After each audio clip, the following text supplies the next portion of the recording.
ஆகவே இது ஒரு விஞ்ஞான வளர்ச்சியில இதெல்லாம் ரொம்ப ரொம்ப அவசியமான ஒன்று. நீங்க நம்ம ஒரு காலத்துல நில அளவை துறைங்கிறது ஆவணங்கள் குறிப்பிட்ட அலுவலகங்களில் தான் ஆவணங்கள் இருக்கும். இன்றைக்கு அந்த துறை நவீனப்படுத்தப்பட்டதுக்கு பிறகு இன்றைக்கு ஆவணங்களை யார் வேண்டுமானாலும் கணினி மூலமாக பதிவிறக்கம் செய்து கொள்ளலாம் என்ற ஒரு வாய்ப்பு நமக்கு உருவாக்கப்பட்டிருக்கிறது. இந்த விஞ்ஞான வளர்ச்சியினுடைய இன்னொரு வளர்ச்சி தான் இந்த கட்டடங்களுடைய புகைப்படம், அளவு உள்ளிட்ட இவைகளையும் இணைத்து கணினியிலே பதிவேற்றம் செய்கிற ஒரு முயற்சியை மத்திய அரசு துவக்கி இருக்கிறது. ஆகவே இந்த சேவையை நம்முடைய மக்கள் பயன்படுத்திக் கொள்ளணும்.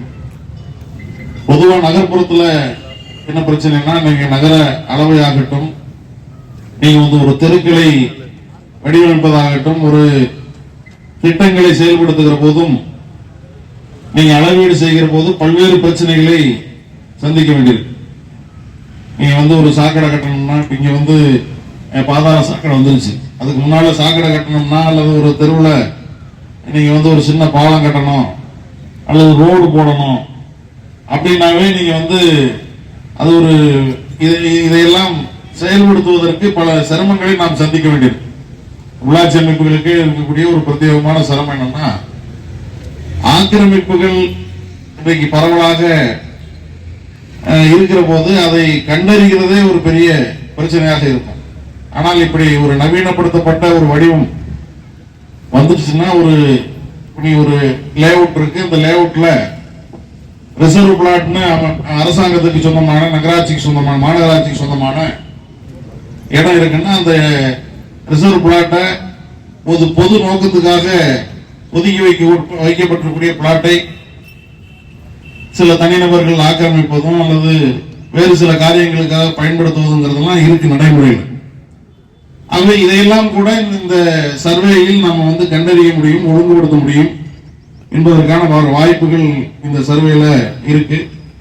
அதே மாதிரி நீங்க தனிநபர்கள் அதனுடைய கட்டடங்கள் பற்றி விவரங்கள் தெரிய வேண்டும் என்றாலும், இப்ப நீங்க நிலம் விற்கிறது, வாங்குறது உட்பட எல்லாத்துக்குமே இது துல்லியமாக இந்த ஆவணங்கள் பயன்படக்கூடியதாக இருக்கும்.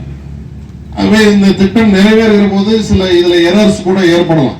ஆகவே நம்ம ஒரு சர்வே பண்ணுகிற போது, இப்ப நம்ம யூடிஆர்னு ஒரு சர்வே வந்தப்ப பாத்தீங்கன்னா, நில அளவை செய்கிற போது அந்த ஆவணங்கள் கொஞ்சம் பேர் பெயர் மாற்றமும் ஆகிப்போச்சு. பக்கத்து வீட்டுக்காரங்க பேரு இந்த வீட்டுக்கு வந்துடும், இந்த வீட்டுக்காரங்க பேர் அடுத்த வீட்டுக்கு போயிடும். இந்த மாதிரியான எரர்ஸ் எல்லாம் கூட யூடிஆர் சர்வேயின் போது ஏற்பட்டது. அதுக்கப்புறம் அரசு பாத்தீங்கன்னா, இந்த மாதிரி யூடிஆர் சர்வேல ஏற்பட்டக்கூடிய இந்த தவறுகளை எல்லாம் திருத்தம் செய்வதற்கு அந்தந்த மாவட்ட வருவாய் அலுவலர்களுக்கு, ஆர்டிஓக்களுக்கு அதற்கான அதிகாரத்தை கொடுத்து அதையெல்லாம் சரி செய்கிற பணி ஓரளவுக்கு நடந்திருக்கிறது. அது மாதிரி இது அவ்வளவு காலம் காத்திருக்க வேண்டியதில்லை. இது இந்த டிஜிட்டல் சர்வே நடந்த உடனேயே பொதுமக்களை காட்சிப்படுத்துவதற்கான ஏற்பாடு இருக்கு. இதில் ஆட்சேபனைகள் என்றால் தெரிவித்துக் கொள்ளலாம், திருத்தம் என்றால் நாம் விண்ணப்பித்துக் கொள்ளலாம்.